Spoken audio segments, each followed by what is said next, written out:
در دوره قرار حکومت کشور درباره آماده نمودن ساحه‌های اقتصادی و اجتماعی جمهوری برای فعالیت منتظم و ثمربخش در دوره تیرما و زمستان سالهای 2024-2025 در مؤسسه‌های تحصیلات میانه عمومی ناحیه واسه نقشه زمستانگذرانی تهیه گردیده مؤسسه‌های تعلیمی با مواد سوخت و اشیاء ضروری تامین کرده شدند.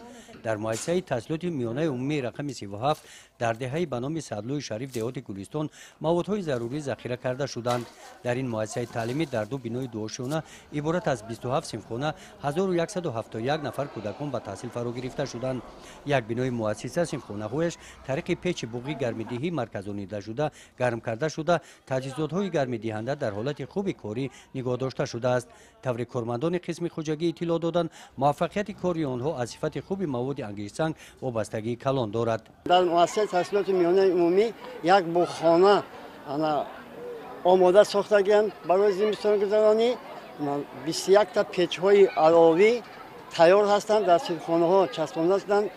همه شیشه‌های تیره‌ها آینه بندی کرده شده با زمستان این ساله پورا تیار میباشد.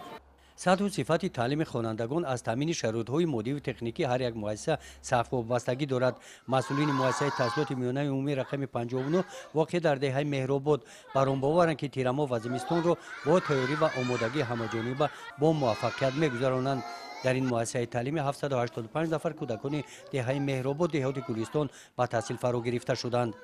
4 تonna انگشت زیاده از 20 کوب هیزم 14 صنفخانه با پیچ‌های علاوه تامین کرده شدند. اینچنین همه تریزه‌های صنفخانه شیشه‌بندی کرده شدند. در مؤسسه تحصیلات میانه عمومی رقم 4 باشد طبق نقشه همه صنفخانه‌ها از تعمیر جاری برآورده شدند.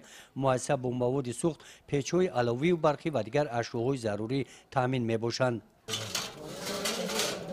طبق اطلاع رهبریت مؤسسه‌های تعلیمی از روز 15 نوامبر موسم گرم‌دهی در مؤسسه‌های تعلیمی آغاز می‌گردد.